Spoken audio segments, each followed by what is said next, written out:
Shalom, saudaraku yang dikasih Tuhan, seluruh pengerja GKI Daerah Bali, seluruh jemaat GKI Daerah Bali, dan seluruh rekan-rekan hamba Tuhan dimanapun berada. Hari ini kita boleh berjumpa dengan Kak Leo, ya hamba Tuhan yang sangat akrab dengan kita, kakak rohani kita. Karena itu selalu dipanggil Kak, walaupun ya masih sangat muda. Matur sukma, matur sukma. Untuk kita bersama-sama hari ini kita akan disegarkan dengan firman Tuhan dan pokok bahasan kita tentang Roh Kudus dicurahkan atas umatnya. Nah, apa dan hal apa yang harus kita sikapi dengan pencurahan Roh Kudus berkenaan dengan ini ditulis oleh Alkitab dan perannya tentunya harus lebih maksimal, lebih kentara di dalam kehidupan kekristenan kita. Ya, masih relevankah? Masih pentingkah Roh Kudus dicurahkan atas gerejanya? Kalau kita mungkin dipenuhi Roh Kudus, iya, itu wajib. Setiap orang yang percaya harus penuh dengan Roh Kudus. Karena itu adalah syarat mutlak untuk kita tidak hidup dalam kedagingan. Hidup dalam kedagingan itu menjadikan kita musuh Allah. Seperti yang dikatakan dalam Roma pasal yang ke-8, ayatnya yang ke-8 dan ayat yang ke-9 dikatakan demikian. Pasal 8 ayat 9 kitab Roma, tetapi kamu tidak hidup dalam daging melainkan dalam roh. Jika memang roh Allah diam di dalam kamu, tetapi jika orang tidak memiliki roh Kristus, ia bukan milik Kristus. Di dalam ayat yang ke-7 dikatakan, sebab keinginan daging adalah perseteruan terhadap Allah, karena ia tidak takluk kepada hukum Allah, hal ini memang tidak mungkin baginya. Jadi sama persis yang dikatakan dalam Yakobus pasal 4 ayat 4. Ya, pentingnya Roh Kudus dalam hidup kita supaya kita tidak hidup dalam kedagingan dan kita menjadi milik Kristus, kita bukan menjadi musuh atau seteru Allah. Hari ini kita akan bersama-sama mendengarkan firman Tuhan yang akan dibimbing oleh Kak Leo dari Los Angeles. Untuk kita semua diberkati dan biarlah Roh Kudus bekerja di tengah-tengah kita dan memberkati kita sekalian. Dan kita akan berdoa bersama supaya Tuhan berkarya penuh dalam pembicaraan dan firman Tuhan hari ini. Kak Leo akan pimpin kita dalam doa dan selanjutnya firman Tuhan akan disampaikan oleh Kak Leo dari Los Angeles untuk kita sekalian. Silakan Kak Leo. Kita berdoa ya. Bapa di surga, kami bersyukur karena kami berada di akhir zaman ini. Ya. Di mana secara teknologi komunikasi kami boleh dipersatukan. Tidak pernah terpikir dalam pikiran kami, bahkan 10 tahun yang lalu, bahwa komunikasi seperti ini akan terjadi. Memang ada, tetapi yang secara murah, bahkan gratis kami bisa dapat untuk berkomunikasi seperti begini. Kami bukan mengucap syukur dengan adanya pandemi COVID-19 ini, tetapi rupanya Tuhan izinkan ini terjadi. Dan ini yang mendorong gereja-gereja Tuhan untuk keluar beyond our church buildings, keluar dari gedung gereja kami, untuk melihat keluar bahwa ada begitu banyak jiwa di luar yang sedang haus dan lapar akan kebenaran firman. Dan kami bersyukur Tuhan dengan teknologi komunikasi, di mana Tuhan mengizinkan kami, walaupun hamba saat ini sedang duduk dalam ruangan kecil kamar belajar hamba-Mu, hamba bisa berfungsi oleh kemurahan Tuhan untuk berbicara untuk sekian banyak jemaat-Mu Tuhan. Terima kasih untuk itu. Bahkan ini membuktikan kepada kami, inilah cara Roh Kudus bekerja. Di mana dia bisa tembus tembok, dia bisa tembus batas border-border pemerintahan. Dimanapun Roh pergi, di situ dia mampu untuk menginsafkan dunia akan dosa, mengingatkan dunia akan hukuman kekal itu. Memberitahu kepada kami bahwa kami membutuhkan Kristus. Terima kasih Roh Kudus, terima kasih Roh Kudus. Kami merayakan perayaan keturunan Roh Kudus 2000 tahun yang lalu.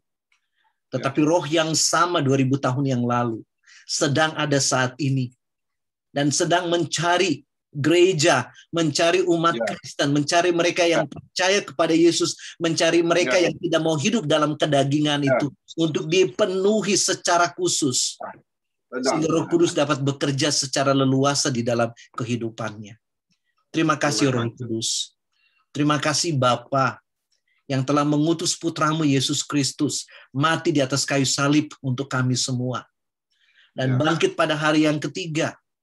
Dan memperlihatkan dirinya kepada murid-murid 40 hari lamanya. Naik ke surga, duduk di sebelah kanan Allah Bapa. Dan dia berjanji untuk menurunkan Roh Kudus. Terjadi, murid-murid menerima itu.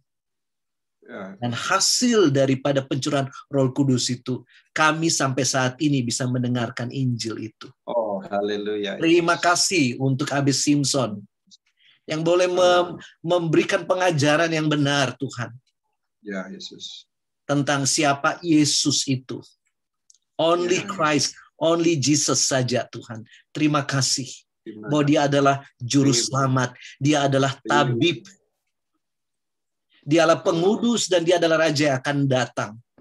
Tetapi tidak cukup Tuhan, kami hanya only Christ. Because Christ berjanji, Yesus berjanji, dia akan pergi dan dia akan datang. Amin. Dalam rohnya. Pasti dikenapi. Berarti ya Tuhan, kalau kami hanya belajar, hanya only Yesus, tapi kami tidak belajar Roh Kudus, kami juga keliru. Yesus. Karena Yesus datang kembali dalam rohnya lewat Roh Kudus untuk kami semua. Terima kasih. Roh Kudus itulah yang telah menolong Dr. Jeffrey. Sehingga dia boleh meninggalkan zona nyamannya di Kanada dan pergi ke China untuk melayani. Dan dengan panggilan Tuhan, dia dipanggil untuk melayani. Untuk mencari Hindia Belanda, di mana dia melihat oleh pimpinan Roh Kudus waktu dia berdoa, melihat peta-peta yang ada itu. Terima kasih Tuhan untuk penglihatan yang Kau berikan, Roh Kudus yang bekerja di dalam diri Dr. Jeffrey itu. Sehingga dia boleh meninggalkan zona nyamannya lagi di China.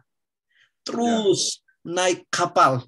Oh, luar biasa Tuhan, terima kasih. Kapal tanker itu dari Hong Kong sampai ke Balikpapan. Dan saat itu dia pergi untuk memberitakan Injil. Dan orang-orang di Borneo waktu itu percaya Tuhan Yesus. Ini pekerjaan Roh Kudus.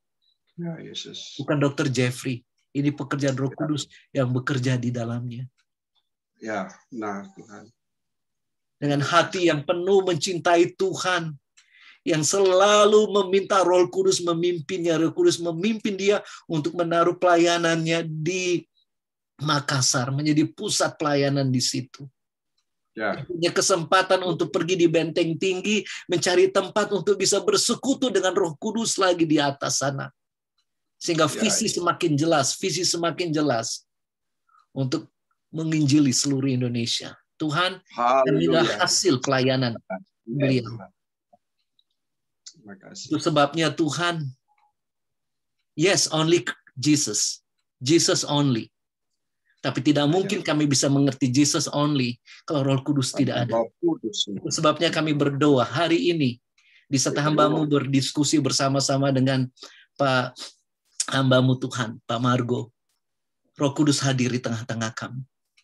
Terima kasih untuk Roh Kudus. Terima kasih untuk tuntunannya. Terima kasih untuk pimpinannya. Terima kasih untuk penyertaannya saat ini. Untuk menuntun pembicaraan kami. Bahkan Roh Kudus bekerja untuk masuk dalam semua teknologi kami. Yang ada di sini. Itu sebabnya kuasa kegelapan, kuasa iblis yang mencoba mengganggu komputer kami, mengganggu jaringan kami, mengganggu proses edit nanti, membangun semua pelayanan. Dalam nama Yesus kami minta Roh menguasai semuanya sehingga tidak satupun kuasa iblis, roh-roh jahat mencoba untuk mengganggunya. Ini telah menjadi milik Tuhan dan akan terus menjadi milik Tuhan. Komputer, laptop yang kami pakai, semua itu semua adalah milik Tuhan. Terima kasih Tuhan, berfirmanlah kepada kami anak-anak-Mu, siap belajar firman. Dalam nama Tuhan Yesus kami berdoa. Amin. Amin. Amin. Ya, Khalil, selanjutnya kita akan berbicara tentang Roh Kudus dan peran Roh Kudus dalam Gereja Kemah Injil. Pastinya Dr. Abi Simpson, Dr. Jeffrey, sangat bergantung penuh dengan kuasa Roh Kudus dalam penginjilan. Karena tanpa Roh Kudus tidak ada kesaksian yang berani, yang disampaikan dengan keputusan yang berani juga. Dan pastinya gereja ini berkembang karena kuasa Roh Kudus di dalamnya. Nah, supaya generasi kita tidak meninggalkan peran Roh Kudus ini, Kak Leo ada pesan penting dari firman Tuhan, kita akan dengarkan bersama-sama. Silakan Kak Leo lanjut. Baik, sebenarnya ini dari awal pertemuan kita ya, yang waktu itu Pak Margo minta untuk saya bisa menyampaikannya dari ruangan yang sama juga saya menyampaikannya. Di Kisah Rasul pasal 1 itu waktu Tuhan Yesus naik ke surga ya. Sebelum itu dia bertemu dengan murid-murid. Kalau boleh kita bisa lihat sama-sama. Kisah Rasul pasal 1 ya. Ya. Dan ini kalau saudara jemaat Tuhan mau apa saya katakan, kalau mau untuk mencari kesempatan untuk mengerti secara konteks ya. Ada teman saya yang melayani sama-sama dengan kami di Amerika. Itu hambanya bernama Pastor Rich Katikawa. Saudara bisa coba lihat khotbahnya. Saya bantu pelayanan di NLBC. NLBC itu New Life Baptist Church. Itu gereja Indonesia. Di situ hambanya ini melayani untuk bagian bahasa Inggris. Dan dia sangat-sangat, saya terkagum-kagum dengan beliau. Setiap kali menyampaikan firman Tuhan, selalu dia gali begitu dalam. Dia ahli bahasa Yunani dan bahasa Ibrani. Dia gali dalam. Dan selalu dia bilang begini, context is the king. Maksudnya begini, dia ingin mengajak jemaat, kalau baca Alkitab jangan keluar dari konteks. Itu sebabnya kenapa banyak pengajaran sesat. Karena kita hanya ambil ayat-ayat saja, tapi kita tidak lihat di konteks. Itu sebabnya Kisah Rasul 1 ayat 8, kalau perhatikan itu memang sering ayat ini kalau sehubungan dengan keturunan Roh Kudus, perayaan keturunan Roh Kudus, kita selalu diingatkan dengan ayat ini. Tapi ingat, ini harus konteksnya ya. Itu sebabnya saya rindu untuk kita bisa lihat konteks. Izinkan saya baca dulu ayatnya yang ke-8. Tetapi kamu akan menerima kuasa kalau Roh Kudus turun ke atas kamu, dan kamu akan menjadi saksiku di Yerusalem dan di seluruh Yudea dan Samaria dan sampai ke ujung bumi. Nah, konteksnya apa? Konteksnya ini lihat percakapan Tuhan Yesus dengan murid-muridnya. Betul. Kita coba lihat pada ayat sebelumnya. Nah, pada ayat 4 ya dikatakan begini. Ini rasul yang menulis ini adalah Dr. Lukas. Nah, bagusnya kalau Bapak Ibu dan jemaat Tuhan mau membaca secara konteks, baca dulu Lukas pasal 1 sampai Lukas pasal 24. Setelah itu baru masuk di Kisah Rasul 1. Lanjut lagi. Baru bisa lihat konteksnya. Ya, ini luar biasa karena penulisnya sama. Itu sebabnya kalau lihat pasal 1 ayat 1, Hai Theophilus. Ya. Dalam bukuku yang pertama. Coba lihat di ya. Jadi Kisah Para Rasul ini buku 2 ya. Ya, buku kedua dari satunya adalah Lukas. Coba lihat Lukas pasal 1. Saya baca Lukas pasal 1. Dibilang, Hai Theophilus yang mulia, banyak orang telah berusaha menyusun suatu berita tentang peristiwa, tentang Yesus ya. Karena banyak yang coba-coba menulis sejarah Tuhan Yesus. Dan Theophilus bilang, saya mau kasih kamu yang saya sudah selidiki dengan baik. Nah itulah dia presentasikan Lukas, Injil Lukas. Nah setelah dia sudah selesai Injil Lukas, dia lagi nulis. Dia bilang, wah kalau saya hanya sebatas nulis tentang kehidupan Tuhan Yesus, lalu saya tidak nulis tentang pekerjaan Roh Kudus, wah susah ini. Karena Yesus sendiri dia bilang dia naik ke surga, dia bilang sama murid-muridnya di Yohanes, dia bilang lebih baik saya pergi. Pasti murid-murid bilang, wah Tuhan sama-sama dong dengan kita. Kami mau melihat mujizat. Masih ingat nggak Tuhan memberi makan 5.000 orang dengan ini? Bagusnya kalau Tuhan dengan kami terus, kami nggak usah masak-masak. Biar Tuhan Yesus yang kerja semua kan. Tuhan Yesus bilang, memang bagus. Tapi lebih baik saya pergi. Kenapa? Kalau saya pergi, Roh Kudus akan turun. Artinya begini. Tuhan Yesus kan waktu itu bicara dengan murid-murid. Ada Petrus, Yohanes, dan semuanya dengan Thomas. Ini saya buat imajinasi ya Pak. Saya suka berimajinasi. Kemungkinan saja ya, berarti bukan itu, tapi ini imajinasi saya. Mungkin Tuhan bilang gini, Thomas, kamu tahu nggak? Nanti setelah ini kamu pergi melayani di India. Petrus, kamu tetap di Yerusalem, tapi ingat, nanti kamu matinya itu akan terbalik. Lalu, James, kamu akan dibunuh. Yohanes, nanti kamu sampai di Patmos. Kalau bisanya Tuhan buat itu kan. Bayangkan kalau saya tinggal dengan kalian, betapa susahnya saya. Harus pergi ke India, kembali lagi pergi ke Patmos, pergi kemana untuk urus kalian. Lebih baik saya pergi gitu. Ya. Supaya apa? Supaya Roh Kudus turun. Nah, kalau Roh Kudus turun, nah ini dia kuasanya. Dia ada di mana-mana. Dia bisa ikut Thomas yang ke India. Dia bisa nanti ikut bersama-sama dengan Yohanes di Pulau Patmos. Bisa sama kuatkan Petrus yang waktu sudah siap untuk dibunuh dan dengan kepala ke bawah. Itu sejarah ya.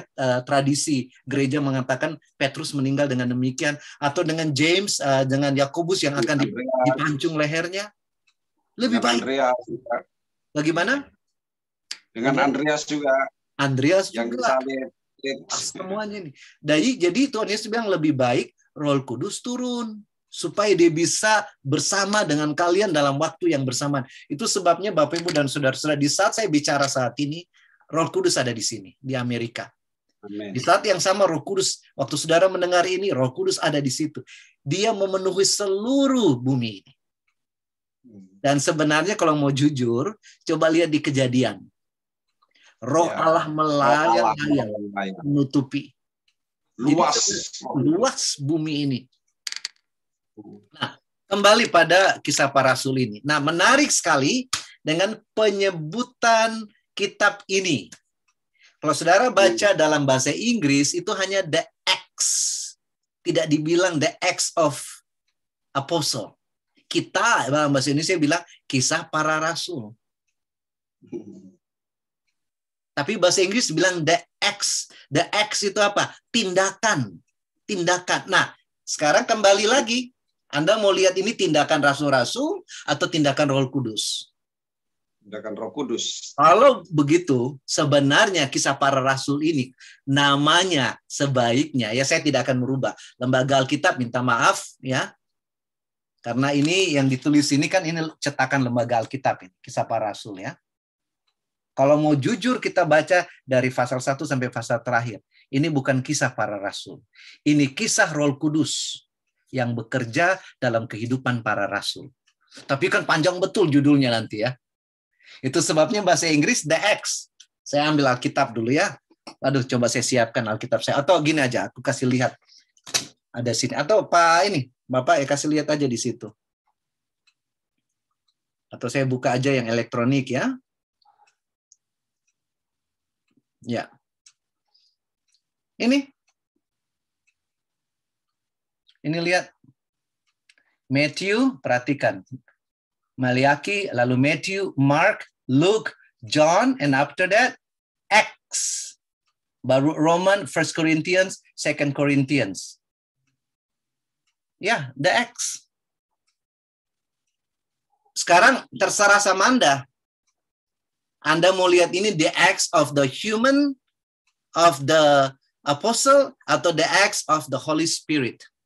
Itu sebabnya saya anjurkan Bapak Ibu dan saudara-saudara, tolong dengar Alkitab atau mau baca Alkitab terserah. Anda punya cara belajar gimana. Tapi saya anjurkan untuk coba dengar Alkitab dulu. Ketik aja ya. Ketik aja di dalam apa? Cari YouTube, lalu ketik Kisah Para Rasul. Itu nanti keluar. Dan itu nanti saudara bisa lihat durasi waktunya 4 jam, 4 menit sekian. Jadi sekali duduk, dengar itu. Wah, luar biasa. Ya, saya anjurkan ibu-ibu daripada nonton, apa yang Pak Margo bilang tuh? Drakor. Apa itu drakor? Korea. Drama Korea.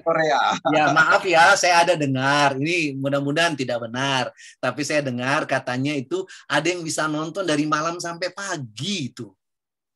Wow. Ya, drama Korea. Katanya saking dibuatnya itu pada akhir-akhir cerita, aduh kita bilang, aduh to be continued atau kita lanjut lagi. Nah, saya anjurkan roh yang sama itu rubah dia jadi dengar firman Tuhan. 4 jam aja kok. Cuma 5 jam. Nggak sampai 5 jam. Ya. Tidak sampai 5 jam. Tidak sampai 5 jam. Sekali duduk. Ya. Kalau tidak sanggup sekali duduk, bawa kopi lah. Ya. supaya bisa tahan mata kalau ngantuk, atau cari prime time, waktu yang dimana Anda tidak mungkin bisa tidur, itu kasih itu untuk Tuhan. Apalagi kalau di Bali ada tempat-tempat untuk bisa bersemedi ya, tempat untuk bisa menyendiri, isolasi ya.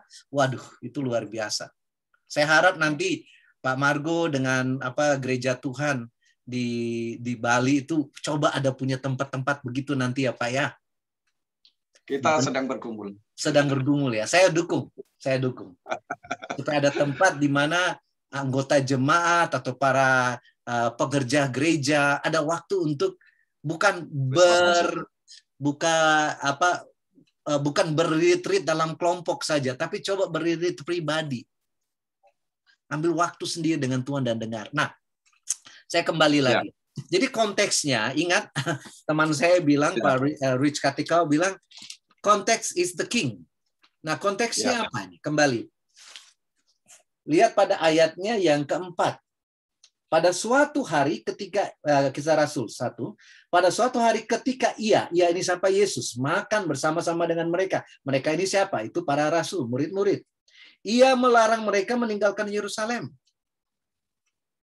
Dan menyuruh mereka tinggal di situ, di mana di Yerusalem, untuk menantikan janji Bapa. Yang demikian katanya, telah kamu dengar daripadaku. Yesus mengingatkan mereka kembali. Baca di Injil Yohanes. Yesus bicara tentang Roh Kudus yang akan datang. Roh Kudus yang akan datang. Itu di Yohanes pasal 14, Yohanes 16 ada jelaskan itu. Sebab Yohanes membaptis dengan air. Masih ingat? Yohanes baptis kalian dengan air. Tuhan Yesus bilang, tetapi tidak lama lagi kamu akan dibaptis dengan Roh Kudus. Nah, coba lihat. Jadi pandangan yang ada. Jadi mereka dikasih sebuah imajinasi. Waktu Yohanes membaptis dengan air, itu seperti apa? Kan kemah Injil kita diselam kan? Kalau percik-percik katanya kurang bersih. Jadi diselam, masuk. Tenggelam sama sekali. Baru keluar dari air. Puji Tuhan. Roma pasal 6, coba lihat. Mati dan hidup dalam Kristus. Nah, sekarang ini kamu dibaptis oleh Roh Kudus. Artinya tenggelam dalam roh itu. Tenggelam. Baru keluar. Basah. Artinya betul-betul kita dipenuhi. Kita menjadi manusia yang baru. Itu sebabnya dalam Roma dikatakan kita dibaptis, kita keluar menjadi manusia yang baru. Kita lagi tidak terikat dengan dosa. Masih ingat di situ Rasul Paulus bertanya, adakah kita ini ada yang pakai ini istilah teologi ya, mungkin ada yang bercoba cakap. Jadi kalau kita buat dosa, nanti dosanya kasih karunia tambah banyak. Ya kan, masih ingat itu ya? Jadi Rasul Paulus bilang, kalau begitu kalian yang percaya, kalau gitu buat dosa tambah banyak supaya kasih karunia tambah banyak. Rasul Paulus bilang, no. Tidak, bukan, kamu telah mati terhadap dosa. Itu bentuknya apa? Dibaptis, ditenggelamkan, keluar dengan tubuh yang baru. Nah sekarang coba lihat konteks ya yang saya bilang tadi, kuncinya, dan ini kingnya, raja dia punya penting sekali. Sebab Yohanes membaptis dengan air. Tidak lama lagi kamu akan dibaptis dengan Roh Kudus. Dan ingat, Roh Kudus kalau dipakai penjelasan Tuhan Yesus dalam Yohanes pasal 3 itu seperti angin. Dan memang kata Roh Kudus, pneuma itu juga angin. Roh Kudus, ya. Masih ingat yang sama waktu Adam diciptakan Tuhan, yang dibuat dari tanah itu masih belum bergerak, lalu Allah menembuskan rohnya ke dalam, lalu bangkit dia. Nah, itu dia. Jadi waktu pencurahan Roh Kudus terjadi, Tuhan sedang menghembuskan rohnya untuk kita, supaya kita keluar menjadi manusia yang berbeda dengan yang tadi. Itu sebabnya kalau saudara baca Kisah Para Rasul, kaget orang lihat. Ya, nanti coba lihat di pasal 2 itu waktu Roh Kudus turun. Wah, semua orang kaget. Ini orang tidak terpelajar kok ngomongnya kayak begini. Bahkan bilang ini gara-gara minum ini, ya. Kalau kami orang Toraja ini gara-gara minum tuak ini. Atau kalau mereka yang di Manado bilang ini gara-gara minum cap tikus ini, ya. Sampai bicara dengan luar biasa, berkata-kata. Bahkan kalau saudara perhatikan, mereka berbahasa dengan bahasa yang lain. Yang bisa dimengerti ya, tolong perhatikan. Sehingga ada 16 lebih bahasa ya waktu itu bisa dengar, mereka berbahasa, mereka bisa dengar dengan bahasa mereka. Nah, kalau fenomena ini terjadi, jangan tolak. Jangan tolak kalau fenomena ini terjadi. Yang perlu dijaga itu diuji kebenarannya. Saya suka sekali saya ingat dulu waktu saya kuliah di STT Jaffrey. Salah satu dosen mengajar kami belajar tentang sistematika teologi dan sampai pada Roh Kudus. Dan itu menjadi perdebatan kami di kampus. Apakah fenomena yang terjadi saat ini dengan orang terima Roh Kudus lalu ada yang bisa berbicara dalam bahasa yang lain? Akhirnya kesimpulan kami waktu itu, dan ini pemikiran kami waktu itu adalah ini. Jangan dicari-cari, tapi jangan ditolak. Jadi kalau karunia bahasa roh itu Tuhan berikan, berarti kita dibilang jangan dicari-cari karena itu karunia roh yang akan kasih. Tapi juga jangan ditolak. Kalau misalnya ada orang yang mendapat karunia itu, jangan ditolak. Kalau kita tolak, jangan-jangan kita menolak Roh Kudus. Hati-hati, Bapak-bapak. Ya, jangan ditolak. Nah, ada yang bertanya, bagaimana dengan Abed Simpson? Bagaimana dengan Dr. Jeffrey? Apakah mereka dapat karunia itu? Ya, pertanyaan saya, untuk apa Anda bertanya? Untuk apa tujuannya? Kalau mereka dapat, kenapa? Apakah karena mereka dapat baru Anda bilang, oh kalau begitu saya juga mau dapat? Enggak, itu pekerjaan Roh Kudus. Roh Kudus bisa kasih sama Dr. Jeffrey, Roh Kudus bisa kasih sama Abed Simpson, Roh Kudus bisa kasih sama kita punya pioneer-pioneer dulu. Jangan gara-gara dia dapat baru saya mau ikut, itu tidak benar. Yang benar adalah datang sendiri pada Roh Kudus. Kalau Roh Kudus mau kasih, puji Tuhan. Kalau tidak juga, puji Tuhan.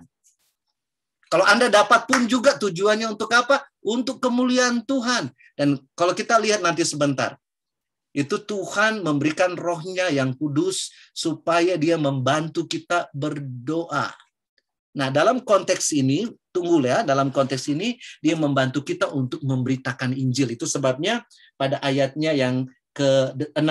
Maka bertanyalah mereka yang berkumpul di situ, Tuhan, maukah engkau pada masa ini memulihkan kerajaan bagi Israel?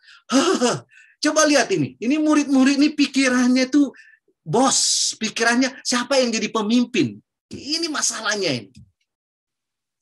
Padahal Tuhan bilang saya mau kasih Roh Kudus. Dikasih Roh Kudus supaya apa? Supaya kamu akan dipakai untuk pelayanan, konteksnya untuk memberitakan Injil. Coba lihat murid-murid bilang apa. Ayat 6. Maka bertanyalah mereka yang berkumpul di situ, Tuhan, maukah engkau pada masa ini memulihkan kerajaan bagi Israel? Tujuan pertanyaan itu apa? Ini, Tuhan, kalau engkau raja, bolehkah saya jadi menteri? Bolehkah saya jadi ini, jadi ini? Pikiran ini yang mau jadi bos, menjadi pimpinan-pimpinan itu. Mudah-mudahan ini tidak terjadi di kalangan kita ya, Pak Margo ya. Terus lanjut lagi. Jawabnya, engkau tidak perlu mengetahui masa dan waktu yang ditentukan Bapa sendiri menurut kuasanya. Jadi tolong, that's not your problem. Don't talk about that. Tidak usah. Tapi kamu akan menerima kuasa. Ini dia. Kalau Roh Kudus turun ke atas kamu. Itu konteksnya. Jadi kuasa Roh Kudus diberikan itu bukan untuk jadi pemimpin. No. Bukan bersama-sama dengan Yesus memerintah. Bukan. Konteks, lihat konteks. Kenapa diberikan? Roh Kudus diberikan turun supaya kamu menjadi saksi. Itu tujuan. Amin. Pak Margo, saya sampai di sini kasih pendapat Pak Margo. Nanti saya lanjut lagi. Silakan. Ya, benar kali bahwa Tuhan memberikan Roh Kudus itu untuk satu tujuan. Ya. Jadi untuk kita bisa menjadi saksi Kristus. Amin. Karena tidak mungkin kita bisa menjadi saksi Kristus tanpa kuasa Roh Kudus. Amin. Kalau kita baca kisah para rasul, bahwa ketika mereka penuh Roh Kudus, mereka memberitakan firman Tuhan dengan berani. Yes, yes. Makanya doa jemaat dalam pasal 4 itu, mereka berdoa di dalam kisah para rasul pasal yang keempat itu, dikatakan ayat 30 ya. Mulai ayat 30-31. Ulurkanlah tanganmu untuk menyembuhkan orang, adakanlah tanda-tanda dan mujizat-mujizat oleh nama Yesus, hamba-Mu yang kudus. Dan ketika mereka sedang berdoa, goyanglah tempat mereka berkumpul itu, dan mereka semua penuh dengan Roh Kudus, lalu mereka memberitakan firman Allah dengan berani. Ya. Jadi tadinya kan masa kebangkitan, sebelum kebangkitan Kristus mereka takut di ruangan yang tertutup. Dan Yesus tembus menemui mereka, mengembusi dengan Roh Kudus, terimalah Roh Kudus. Ketika Yesus mengembusi dengan kuasa, dengan Roh Kudus, mereka masih penakut. Masih penakut. Kalau gitu diam dulu di Yerusalem, penuh dulu dengan Roh Kudus, kalau kamu punya kuasa, pasti kamu berani. Nah, biasanya orang ini kan kalau nggak punya kuasa, takut. Betul, betul. Tapi pikiran kuasa para murid ini kuasa untuk memerintah Yerusalem, sehingga pertanyaan pasal 1 ayat 6 tadi, kapan Tuhan pulihkan Yerusalem? Kapan pulihkan Israel? Kalau ini kerajaan pulih, ya jadi menteri lah itu tadi ya. Jadi pejabat lah. Saya dapat sesuatu. Ada yang bilang, Tuhan, aku sudah jadi ini tim suksesnya Tuhan gitu ya. Paling tidak lah, perhatikan aku lah. Ya, kira-kira begitu. Tapi ketika Roh Kudus turun, wah, si penakut-penakut ini ternyata beraninya luar biasa. Bahkan Petrus orang Galilea yang dianggap orang bodoh ya. Coba lihat khotbahnya itu. Coba lihat khotbahnya. Khotbahnya keren banget itu. Nggak ada pendeta yang bisa khotbah kayak gitu. Ini nggak tahu nih, homiletik ini dia pakai tekstual kah, ekspositori kah, atau Nggak ada ilmu itu. Setelah dia khotbah baru ilmu itu turun. Baru kita selidiki. Oh, dia kerugmanya dapat, lalu kemudian didakenya dapat, kata Beckley kan gitu ya. Pemilihannya dapat. Tetapi bukan itu. Kalau kita lihat khotbah Petrus ini sederhana sekali. Mulai dari proklamasi, pemberitahuan, lalu kecaman. Kalau kita lihat di pasal 2 itu kan ia mengecam, gitu kan? Pasal 2 ayat yang terakhir itu ya, ayat 49 itu, mengecam dan menasihati. Akhirnya mereka bertobat. Dan ada artikelnya. Betul, ada artikel. Nah, saya baca artikelnya ya. Artikelnya ayat 38. 40. Jadi pertanyaan begini. Ayat 37. Ayat 37 dulu. Ini konteks, kita lihat konteks kembali. Ketika mereka mendengar hal itu apa? Itu khotbah Rasul Paulus, Rasul Petrus sebelumnya. Petrus. Mereka mendengar Rasul Petrus. Setelah mereka mendengar hal itu, hati mereka sangat terharu. Siapa yang kerja? Itu Roh Kudus yang kerja itu. Betul. Ya. Terus, lalu mereka bertanya kepada Petrus dan rasul-rasul yang lain, apakah yang harus kami perbuat, saudara-saudara? Nah, coba lihat. Pernah enggak kita berkhotbah, lalu ada orang bilang, Pak, seharusnya saya buat apa? Enggak, ini pekerjaan Roh Kudus ini. Yang menggerakkan mereka memberanikan diri bertanya kepada Petrus. Lalu coba lihat. Betul. Ini altar call-nya. Jawab Petrus kepada mereka, bertobatlah dan hendaklah kamu masing-masing memberikan dirimu dibaptis dalam nama Yesus Kristus untuk pengampunan dosamu. Dan coba lihat, ini akan menjadi, kalau saudara perhatikan baik-baik, kita harus koreksi apa yang gereja Kemah Injil buat. Coba lihat. Setelah dibaptis untuk baptis pertobatan, Yesus, saya ulang lagi, bertobatlah dan hendaklah kamu masing-masing memberikan dirimu dibaptis dalam nama Yesus untuk pengampunan dosamu, berarti baptis untuk pertobatan. Lihat. Maka kamu akan menerima karunia Roh Kudus. Nah, ini dia. Jadi saudara-saudara yang buat katekesasi, Bapak Ibu hamba-hamba Tuhan yang luar biasa, yang sudah Tuhan pakai, sudah buat penginjilan, banyak orang yang dibaptis, percaya Tuhan Yesus. Ya, biasanya kita buat ya, kita katekesasi dulu. Setelah orang mengerti, baru mereka dibaptis. Betul kan? Ya. Setelah itu baru kita libatkan mereka dalam pelayanan. Nah, kalau yang terjadi di Kisah Rasul ini tidak ada katekesasi. Mereka dengar khotbah, yang boleh dikatakan itu juga katekesasi, tapi dalam beberapa menit atau jam saja. Setelah itu mereka memberikan diri mereka dibaptis untuk pengampunan dosa. Jadi pertobatan. Jadi pembaptisan itu pertobatan. Tolong garis bawahi ini. Ya. Saya diingatkan waktu kami punya pelayanan di Kalimantan Timur. Saudara-saudara yang mungkin nanti bisa dengar YouTube ini, ada yang pernah dengar cerita di Kalimantan Timur waktu Tuhan izinkan beberapa hamba Tuhan yang kami pergi melayani masuk di satu daerah. Nanti kalau misalnya Pak Heber Pak Heber Agan dengar ya, bisa juga memberikan kesaksian nanti. Almarhum Pak Peniel juga bersama-sama dengan kami, dan juga ada hamba-hamba Tuhan yang lain yang ikut terlibat. Waktu itu kami melayani di satu tempat ya. Ini sedang dicoba diceritakan kembali. Adik-adik rohani kami, menti yang sedang melayani saat ini, mereka coba untuk menulis sejarah ini kembali. Ini tahun 1997.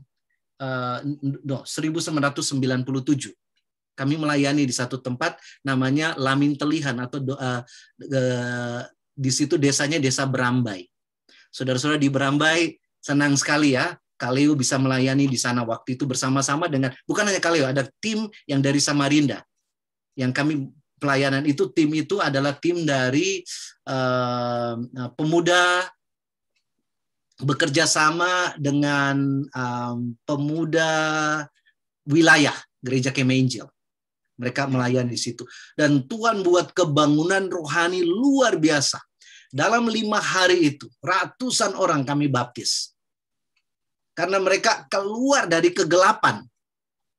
Mereka lihat dengan mata kepala sendiri bagaimana Tuhan bekerja. Itu setan ngamuk waktu itu. Itu cerita luar biasa. Satu saat kami tinggal di satu tempat, di satu rumah di situ. Kami dengan beberapa anak-anak muda. Kami malam itu bermalam di situ. Besok pagi ada satu dukun yang datang, panggil pemilik rumah itu, bilang, "Pak, sini Pak, saya mau kasih tahu. Ini anak-anak muda yang dari Samarinda ini, itu ilmunya tinggi-tinggi." Loh, kenapa bisa? Dia kasih tahu, tadi malam kami dengan teman-teman dukun yang lain datang serang rumah Bapak, nggak bisa masuk. Itu dipenuhi dengan cahaya putih yang luar biasa. Kami masuk terpental, kami kembali. Itu setan yang kami kirim bilang gini, jangan ganggu. Ya, jangan coba sentuh. Yang ada pada mereka lebih besar daripada kami. Nah, bukankah itu 1 Yohanes 4:4? Dia yang ada di dalam kamu lebih besar dari dia yang ada di dunia ini. Dan Tuhan buat mujizat. Kalau saudara mau, silakan datang ke Desa Berambai, itu mudah sekali, datang dari Samarinda saja ke sana bisa dapat itu.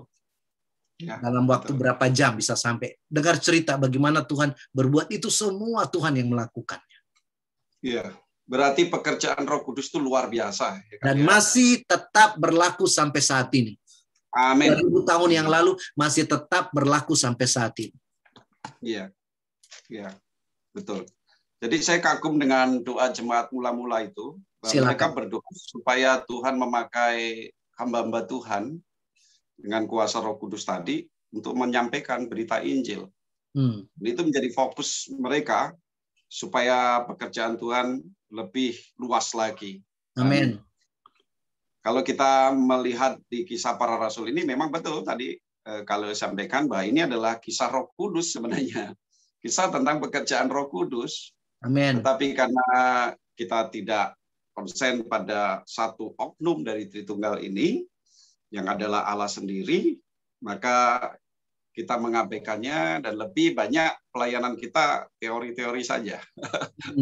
Hanya sekedar aktivitas yang menjenuhkan, aktivitas rutinitas yang kadang-kala bisa membuat para hamba Tuhan stres ya, burn out.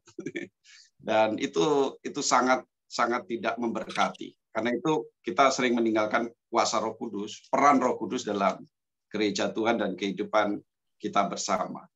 Jadi hari ini kita sudah diberkati, dan mungkin ada hal yang penting kali ya. Kalau kita semua begitu kita menerima Roh Kudus dalam Roma pasal 6 itu dipenuhi dengan kuasa Kristus, karena yang mati itu berarti kan sudah berhenti berbuat dosa. Ya. Iya. Roma pasal 6 kan? Pasal 6 ayat yang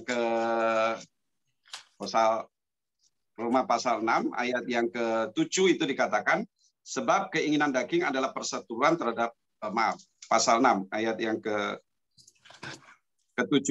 Sebab siapa yang telah mati, ia telah bebas dari dosa. Jadi yang mati itu bebas dari dosa. Kalau ada orang mati, masih hidup, masih bisa berbicara, wah itu kita kabur semua. Jadi sebenarnya kita ini sudah mati ya. Kalau kita sudah mati melalui baptisan, yang kata Abi Simpson itu, berarti yang hidup dalam diri kita itu Kristus. Amin.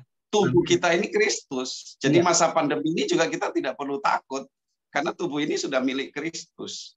Ya. Kalau tubuh ini sudah dimiliki Kristus, maka kita tetap bisa menjalankan tugas kesaksian kita, sekalipun corona mengancam kita, sekalipun pandemi mengancam kita dan menakut-nakuti kita. Tetapi Roh Kudus itu tidak takut dengan apapun juga. Amin. Karena itu perlu kita sampaikan kebenaran firman Tuhan ini, supaya umat Tuhan tidak terlalu takut dengan corona, tapi takut akan Tuhan. Itu yang jauh lebih penting. Amin. Ya. Jadi Roma 6 ayat 7 tadi, siapa yang mati, ia berhenti berbuat dosa. Nah, masalahnya kenapa kita masih berbuat dosa? Ternyata kita belum mati. Kalau kita belum mati, berarti Roh Kudus belum tinggal dalam diri kita sepenuhnya. Karena harus 100% kan?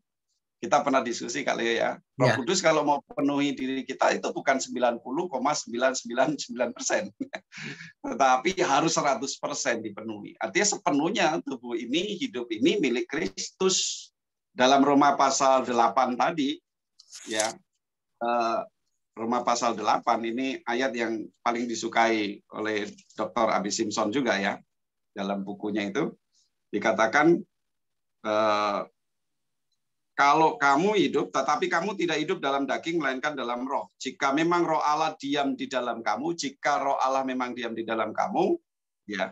Tetapi jika orang tidak memiliki roh Kristus, dia bukan milik Kristus. Jadi kalau seluruh hidup kita sudah dimiliki Kristus, berarti roh Kristus menguasai kita. Berarti kita yang dulu sudah mati. Ya, tidak ada kebanggaan lagi. Tidak ada duniawi lagi. Tidak ada kebanggaan terhadap prestasi kita. Karena prestasinya harus prestasi Roh Kudus. Ya. Jadi Kaleo juga sudah menghapus gelar di belakangnya. Itu adalah sebenarnya hal yang penting bagi hamba Tuhan ya. Karena kita tidak perlu gelar dalam pelayanan ini. Yang kita perlukan adalah kuasa Roh Kudus supaya tidak salah kaprah. Apakah gelar penting? Ya, untuk pendidikan akademik ya. Tetapi dalam pelayanan gelar itu bukan tujuannya, bukan modalnya. Karena modalnya adalah kuasa Roh Kudus tadi untuk bersaksi itu. Ya, orang Galilea itu kan bodoh ya. Ya. Tapi hebat sekali. Pak Margo, saya mau sampaikan ini pengalaman yang indah. Saya di Amerika ini melayani di gereja-gereja yang ada, itu yang saya bersyukur sekali. Itu mereka hanya sebut saya Pastor Leo Sumule, that's it. Dan itu puji Tuhan. Amin. Bahkan saya punya senior pastor yang saya bantu dulu waktu sambil kuliah di Biola University untuk program S3 saya. Saya kan bantu pelayanan di sana selama 8 tahun.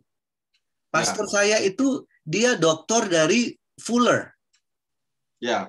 Tapi tidak pernah ditulis. Di buletin gereja pun tidak pernah ditulis, Pak. Disuruh untuk tidak pernah. Kita tidak tahu kalau dia doktor. Jadi yang sebenarnya yang saya rindukan ya, saya tahu ini pasti akan melawan arus, Pak.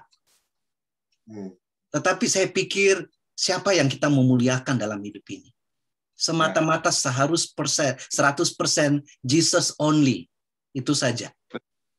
Kalau nyanyian kemenangan 110 itu only Jesus, hanya Yesus. Oke, kalau gitu hanya Yesus. Kita nggak ada apa-apanya. Betul. Jadi kalau semua hanya Yesus, itu berarti kedagingan kita kan mati sudah. Amin. Kalau kedagingan kita sudah mati, maka dosa tidak berkuasa atas kita, tidak hidup dalam kita. Betul. Artinya semua hal yang membuat kita sombong, tinggi hati, itu harus tunduk di bawah kaki salib Kristus. Amin. Serendah-rendahnya. Nah, itulah orang yang akan dipakai oleh Roh Kudus melakukan tugas-tugas. Karena iblis tidak bisa mendakwa dia. Jadi dia sudah mati, toh? Sudah mati terhadap dosa. Mau diomongin dosamu? Nggak ada dosa saya. Saya sudah mati. Ini Kristus yang hidup dalam diri saya. Iya, toh? Itu kan kita sudah sering baca Roma 12. Roma 12, persembahkan tubuhmu, persembahan yang hidup, kudus, berkenan kepada Allah. Itulah ini sudah dipersembahkan. Betul kan? Tubuh kita sudah dipersembahkan. Kalau tubuh kita sudah dipersembahkan, berani nggak kita ngambil persembahan itu? Kan tidak mungkin.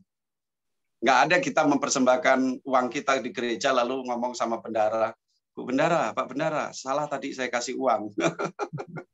Kita akan dipermalukan. Ini udah dipersembahkan, tapi masih kita mau ambil, kasih kasih embel-embel ya supaya kita tinggi. Jadi Roh Kudus tidak suka tentunya untuk hal itu. Dan ini gereja harus mulai sadar bahwa orang Galilea itu orang biasa, nelayan, pedagang ikan asin, mereka orang-orang biasa. Tetapi ketika Roh Kudus memenuhi mereka, luar biasa. Satu kali khotbah Petrus, 3.000 orang bertobat. Tadi Kalio dengan tim berkhotbah di Kalimantan bersama tim. 200-an orang bertobat dibaptis. Saya pikir, wah ini 3.000 ini.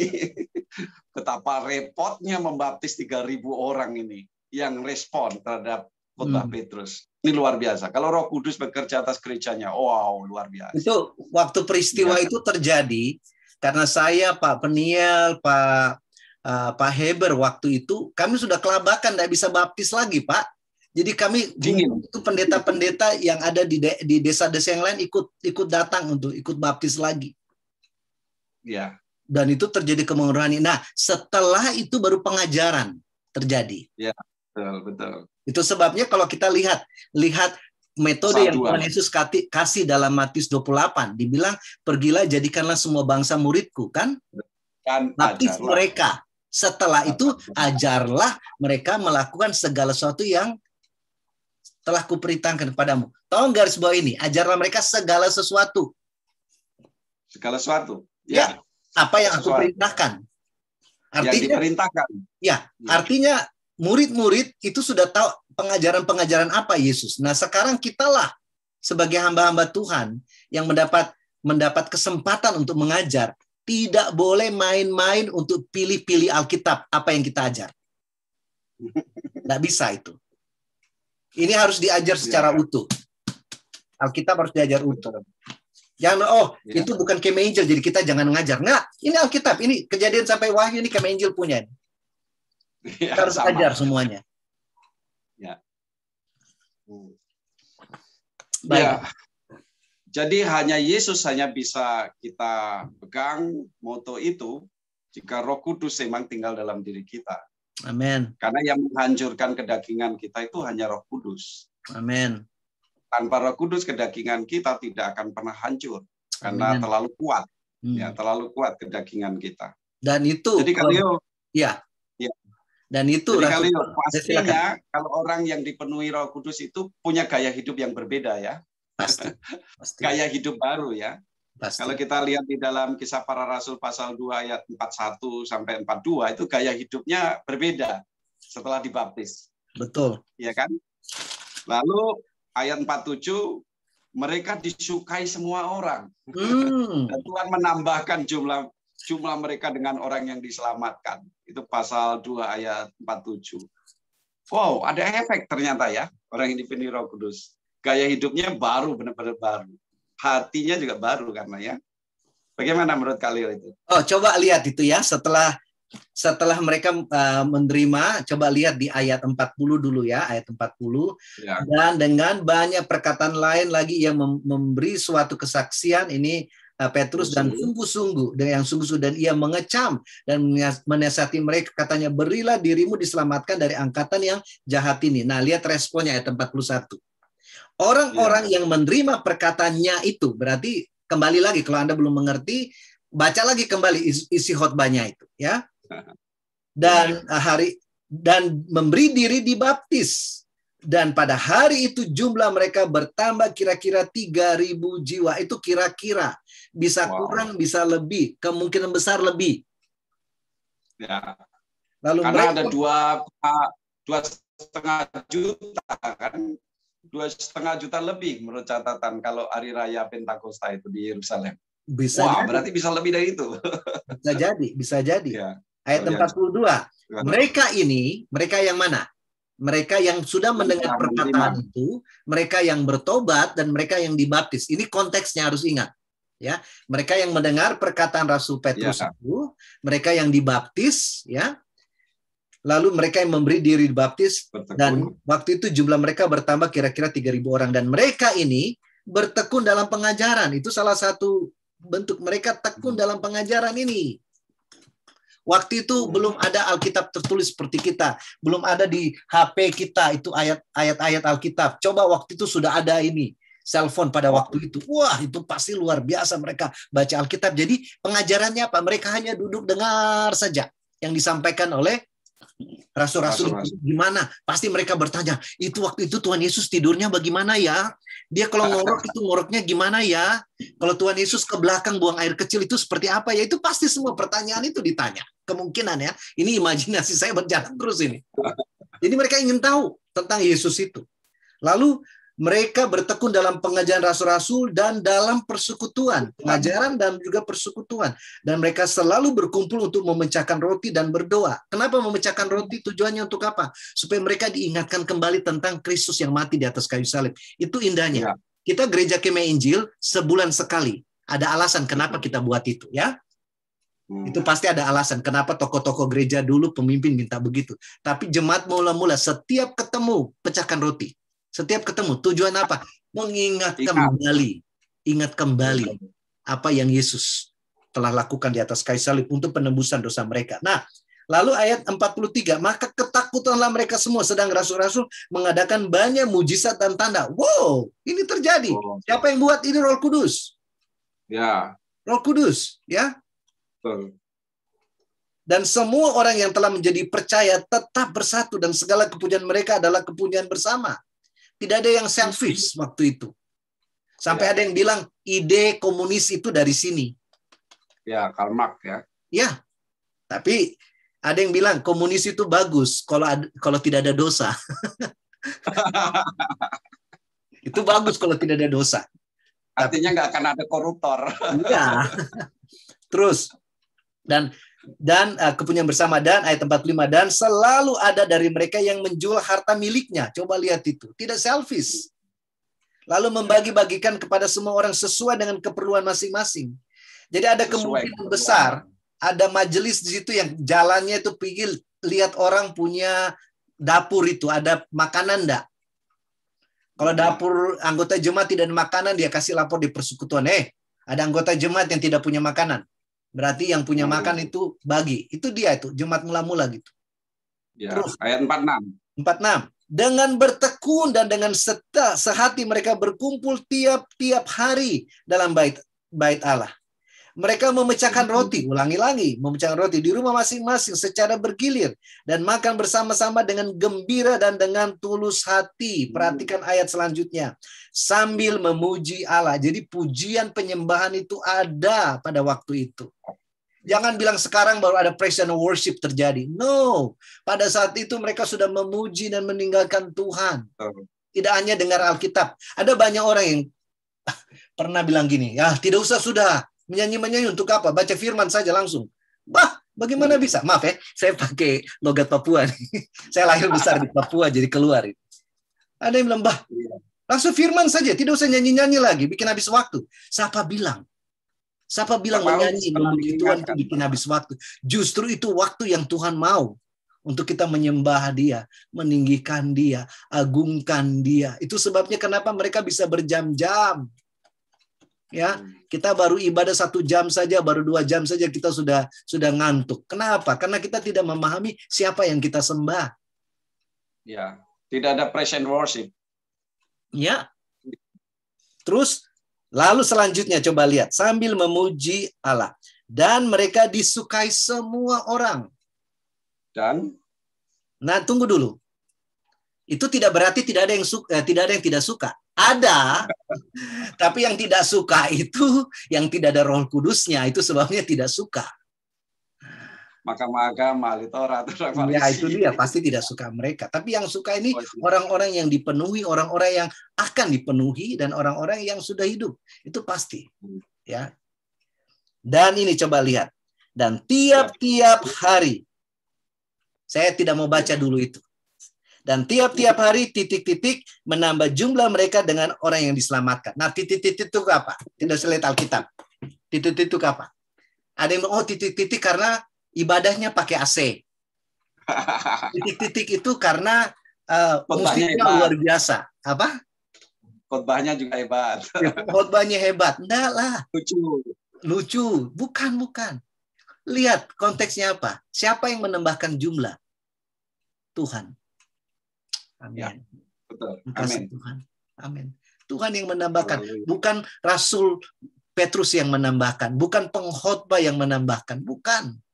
Bukan karena program yang menambahkan, bukan. Bukan karena apa. Ya, kalau sekarang ini ya kita berusaha cari bagaimana yang wah-wah itu ibadah. Bukan itu yang menambahkan. Yang menambahkan Tuhan, dan Tuhan menambahkan oleh karena Roh Kudus bekerja di dalamnya. Itu dia. Amin. Itu dia. Amin. Amin. Amin. Luar biasa. Luar biasa. Luar biasa. Amin. Jadi Roh Kudus memang yang bekerja dalam jemaat mula-mula ya, Kak ya. Amin. Tidak ada yang lain. Ya. Tidak ada yang lain. Saya tertarik tadi, mereka bersekutu dengan hati yang tulus hati. Betul.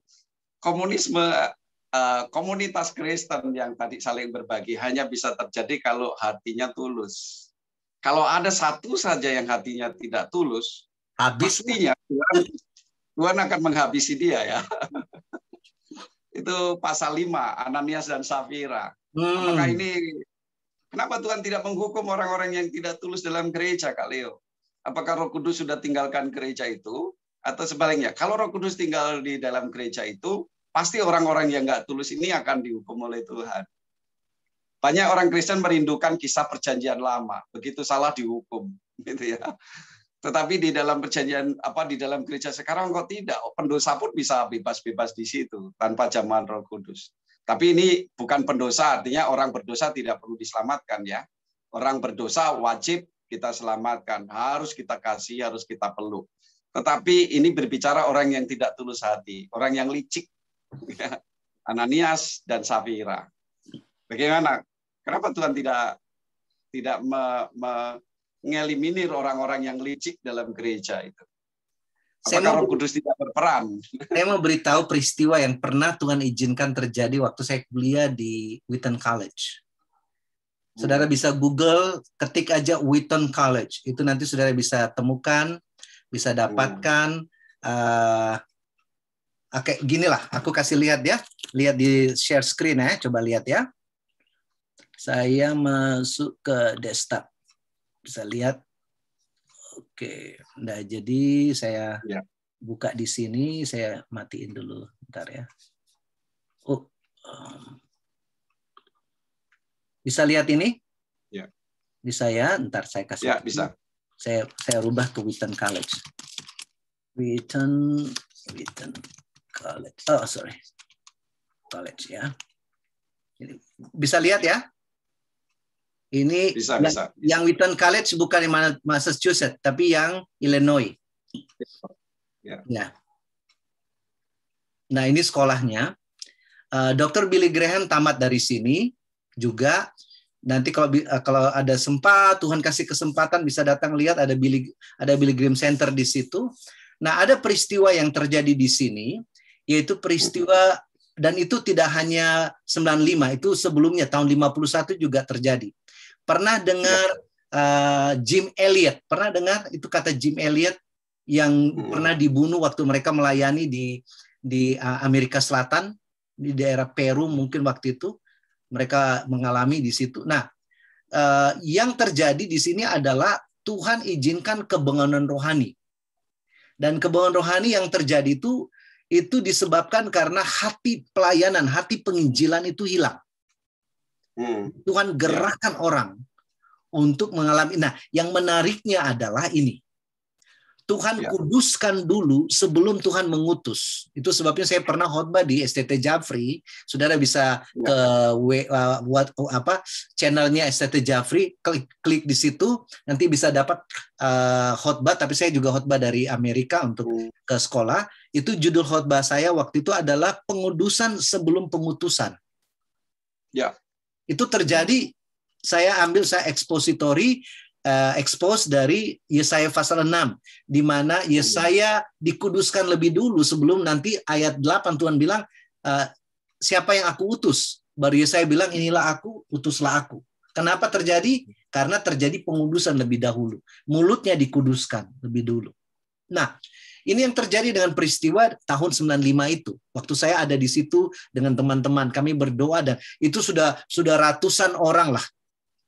alumni-alumni dulu yang pernah mengalami tahun 50-an itu, Tuhan ajak mereka untuk berdoa karena setiap lulusan yang keluar dari Wheaton College itu diberitahu siapa yang jadi misionaris, ketahuan itu. Ada daftar yang dibuat.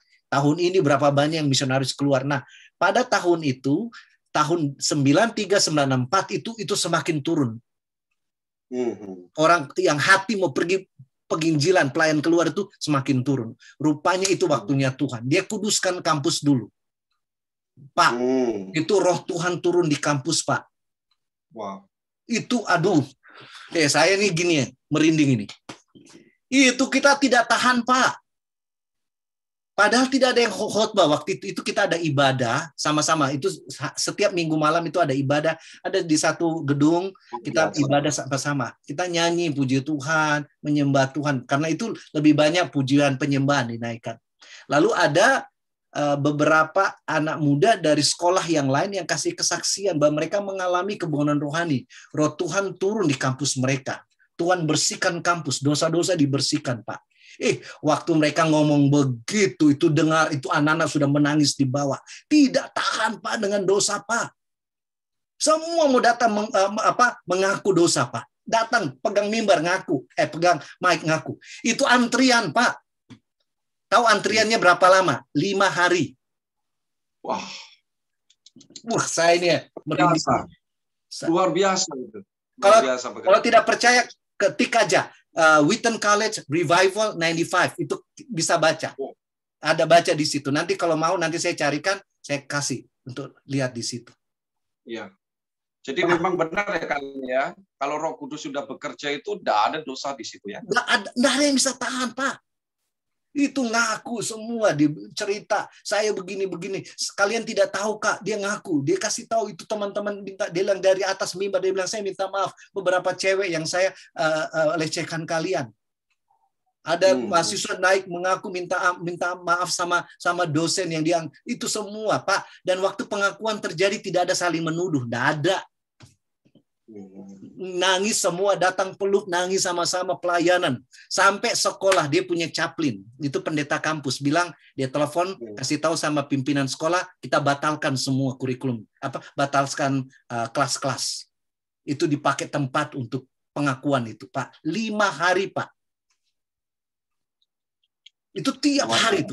Tiap hari orang datang, itu mimbar dibuka, semua datang ngaku. Luar biasa. Lalu ada yang skeptis. Yang skeptisnya begini, apa itu pasti apa. Dia balik ke asramanya. Sampai di asrama panas. Dia nggak tahan di dalam kamarnya. Dia lari kembali lagi ke chapel. Dia bilang, saya tidak sanggup. Lalu dia ngaku dosa, Pak. Baru Tuhan bersihkan semua. Ngeri. Kesucian Tuhan. Itu sebabnya persis sama yang terjadi dengan Yesaya itu. Yesaya melihat kesucian Tuhan. Lalu apa yang Yesaya bilang? Celakalah aku. Itu yang terjadi. Betul. Waktu hadirnya Tuhan, roh Tuhan hadir, curahkan roh itu. Kan orang bilang, itu 2000 tahun sudah dicurahkan. Betul dicurahkan. Tapi ada waktu-waktu tertentu roh kudus mau dicurahkan. Di satu tempat, di satu gereja, di satu lokasi, di satu keluarga. Bisa. Roh Kudus bisa bekerja itu. Itu yang terjadi juga. Kalau cerita yang tadi saya bilang, itu terjadi juga di desa Berambai. Itu Roh Kudus juga dicurahkan. Pak, itu semua terjadi. Itu orang dukun-dukun itu datang ngaku dosa, kita baptis. Ada yang muntah keluar, semua itu keluar semua. Masih hidup itu, saudara-saudara. Masih hidup. Itu kalau saya sebut ya, nanti bisa cari. Maaf ya, David saya mau kasih tahu, Edison saya mau kasih tahu, siapa lagi? Aduh, minta maaf. Ini semua saya tidak rencana, jadi saya sudah lupa mereka punya nama-nama. David ya, artinya Edison BC, aduh teman cewek lagi. Saya minta maaf ya kalau saya tidak sebut, saya bisa sebut lihat wajahnya ini. Aduh. Akhirnya mereka ini yang tidak punya latar belakang teologi, Pak, kami kasih tinggal di sana 1 tahun untuk membantu untuk menolong jemaat untuk bertumbuh. Tidak ada latar belakang teologi. Tahu kami buat apa untuk mereka? Kami beli buku-buku dari para teolog-teologi yang injili. Kami kirim ke sana. ke Bramba. Jadi mereka sambil belajar, melayani, melayani. Nggak tamat sekolah teologi, belajar melayani. Lalu apa? Saya tanya, gimana kabar? Dia bilang, Kaleo, puji Tuhan, kami punya dosen. John Stott, kami punya dosen. Stephen Tong, kami punya dosen. Saya bilang, dari mana kalian punya dosen-dosen luar biasa ini? Kakak lupa ya, kakak dengan Pak Peniel, dengan Pak Heber, itu kirim buku untuk kami. Itu sebabnya kami punya dosen-dosen luar biasa. Ya, artinya bahwa kisah Ananias dan Safira ini masih berlanjut ya. Masih, jangan coba main-main. Kalau Roh Kudus dicurahkan, berarti saat ini tidak ada gereja yang mengundang Roh Kudus dicurahkan ya. Kita rindu Kemah Injil akan ada kegerakan revival. Ya, Amin. akan Roh yang luar biasa. Roh Tuhan Dan pasti kita masih terus berdoa. Ya Tuhan, tunjukkan jalannya Roh Kudus yang memimpin kita sekalian. Sungguh pengalaman yang luar biasa, Kaleo. Jadi kisah Ananias dan Safira itu nyata, saudara, bahwa benar orang-orang yang tidak menghormati Roh Kudus itu tidak bisa tahan dalam persekutuan. Dan kalau mereka tidak berbalik dan mengaku dosa, pasti akan mati karena dosanya. Ya.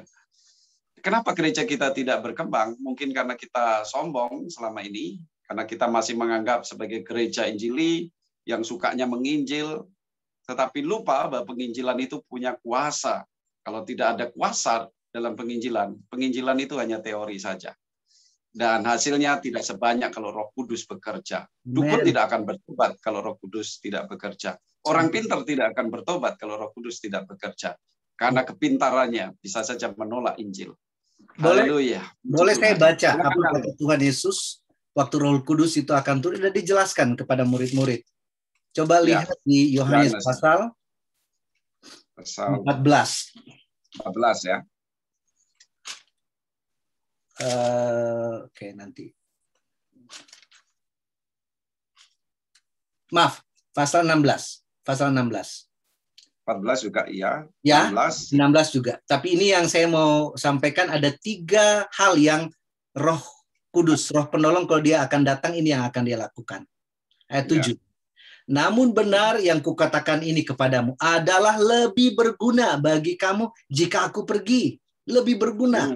Kenapa berguna? Ya. Sebab nanti Roh itu bisa hadir di semua tempat. Sebab jikalau aku tidak pergi, penghibur tidak akan datang kepadamu. Tapi jika aku pergi, aku akan mengutus dia kepadamu. Jadi pilih yang mana?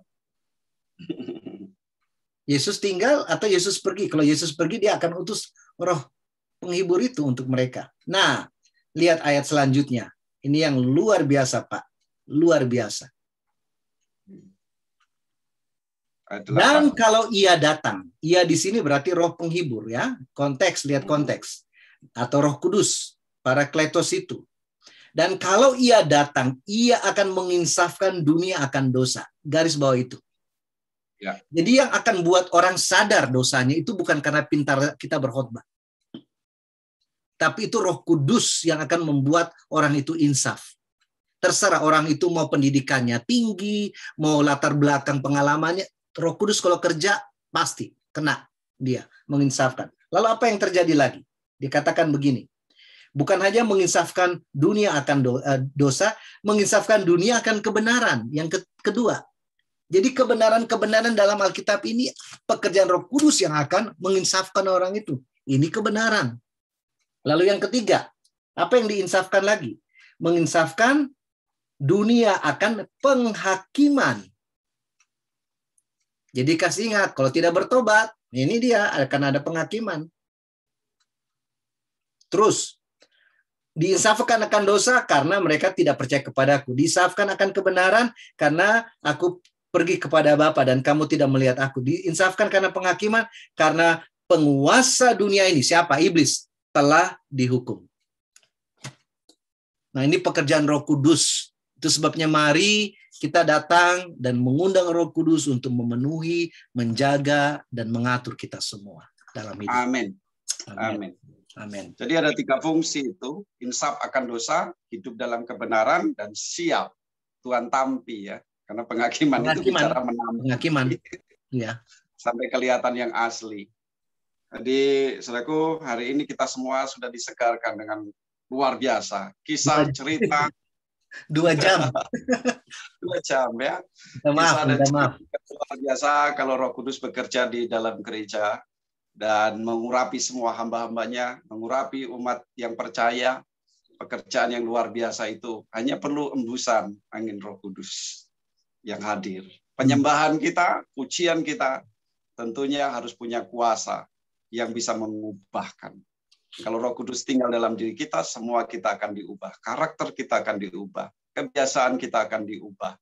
Dan yang paling penting, Nabi Simpson mengatakan, orang yang dipenuhi Roh Kudus makin cinta firman Tuhan. Hidupnya berubah, rindu bergaul karib dengan Tuhan. Sampai tadi dikatakan dalam Roma pasal 8, Roh itu yang akan berbicara kepada Allah sendiri. Maksud dari Roh itu adalah supaya kita semua menjadi saksi-saksi Kristus. Oke, Kalio, mungkin ada penutup yang akan disampaikan dan langsung Kalio tutup dalam doa. Saya pikir bagaimana kalau kita mengajak jemaat untuk nyanyi? Ya, ada satu lagu yang saya dengar dan saya bersyukur ada YouTube, ya. Saya tidak akan keluarkan videonya karena kita belum minta izin. Tapi mungkin lagu saya pikir tidak apa-apa. Kita dengar suaranya, hamba ini Tuhan pakai luar biasa. Kita bisa dengar sambil memuji Tuhan. Lagu ini adalah Peganglah Tanganku Roh Kudus. Kita tidak akan ikut semuanya, tapi satu ayat saja dengan ref selesai, baru kita Kaleo akan tutup dengan doa. Bisa ya? Ya. Oke. Silakan kalian. Kita akan nyanyi bersama, Peganglah Tanganku Roh Kudus, sambil saudara bisa mengikuti lagu ini dalam penyembahan kita. Kudus setiap hari. Amin. Ku tak dapat jalan sendiri tanpa Roh-Mu. Bawalah diriku kepada segala kebenaran, agar ku tidak tersesat mengikuti jalan-Mu. Amin. Kudus, kudus, kudus nama-Mu. Ku beri syukur dalam simfoni indah. Ajaib. Ajaib, Paling kau ajaib Tuhan, ajaib nama-Mu. lakukan pekerjaanmu di tengah umat-Mu. Nama yang beri menang, Yesus namanya. Bersama-sama. Peganglah tanganku Roh Kudus setiap hari. Pegangkan itu. Ku tak dapat jalan sendiri tanpa Roh-Mu.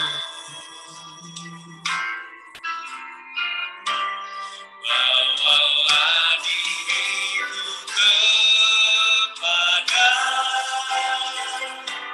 segala kebenaran, agar ku tidak tersesat mengikuti jalan. Kudus, kudus Tuhan. Kudus, kudus Tuhan. Kudus namamu.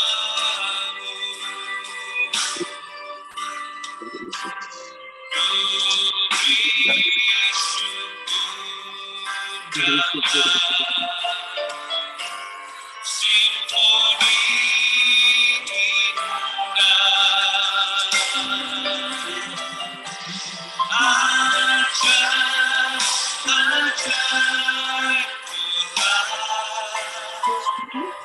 ajaib namamu.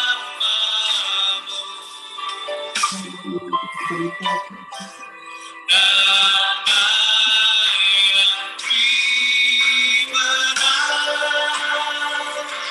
Yesus namanya. Kudus, kudus Tuhan.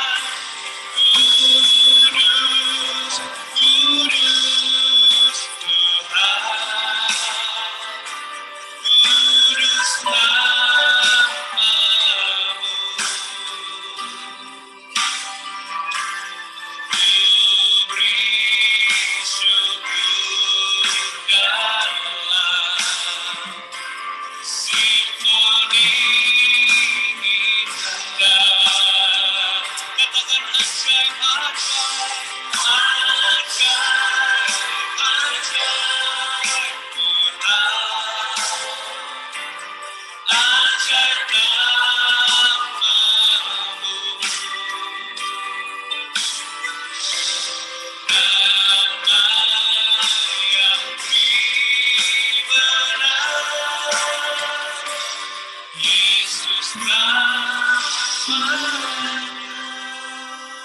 Biar jemaat saja di mana pun berada. Haleluya.